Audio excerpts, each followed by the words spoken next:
Online থেকে three piece order দিতে গিয়ে যে এভাবে ঠকে যাব সত্যিই বুঝতে পারিনি। আগে অবশ্য অর্ডার দিয়েছি, সেগুলো অনেক সুন্দর এসেছে, সেই আশায় আবার অর্ডার দিয়ে একদমই ঠকে গেলাম। কি করব, ডেলিভারি চার্জটা চলে গেল, ডেলিভারি চার্জটা দিয়ে বাসায় চলে আসলাম থ্রি পিসগুলো ফেরত দিয়ে। আর এখানে দেখুন, এই পার্সেলটা তো আপনাদের দেখানোই হয়নি। এর ভিতর আছে আমার সোনাপুরোর জন্য একটা জামা প্যান্টের সেট, আর এতটা সুন্দর হয়েছে সত্যি। আগে তো আমি একটা শাড়িও অর্ডার দিয়েছিলাম, সেটাও অনেক সুন্দর এসেছে। আর ওর জামা প্যান্টটাও ঠিক যেমনই অর্ডার দিয়েছিলাম তেমনই এসেছে। আর এই জামা প্যান্টটা আমার অনেক দিন থেকে পছন্দ ছিল, মানে আমার অনেক ভালো লাগে ছোট বাচ্চাদেরকে এরকম ড্রেস পরাতে।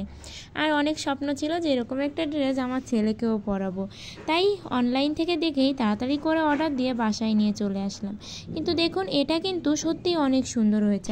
আর আমার সোনাপুরো যে এতটা পছন্দ করেছে সত্যিই ভাবা যায় না। ওর এত ভালো লেগেছে যে ও আনার সাথে সাথেই কিন্তু জামাটা পরে ফেলছে এবং আর খুলবেই না। আর সবাইকে বলছে যে বাবা কিনে দিছে, বাবা কিনে দিছে।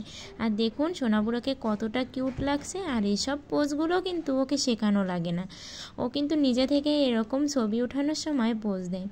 ডেলিভারি ম্যানের ফোন পেয়ে আমি কিন্তু দৌড়ে যাচ্ছি আরেকটা পার্সেল আনতে, কিন্তু গিয়ে পার্সেলটা দেখে সত্যিই রাগ করবো, কাঁদবো না হাসবো কিছুই বুঝতে পারছি না। ছবির থ্রি পিসগুলো দেখুন, আর ওনারা আমাকে কি পাঠিয়েছে দেখুন। আর কিছু বলার নেই, এভাবে যে ওনারা বাটফারি করবে আর এভাবে দুই নাম্বারই ব্যবসা করে সত্যিই বুঝতে পারিনি। তাই আপনারাও কিন্তু বুঝে শুনে ভালো পেজ দেখেই জামা কাপড় অর্ডার করবেন।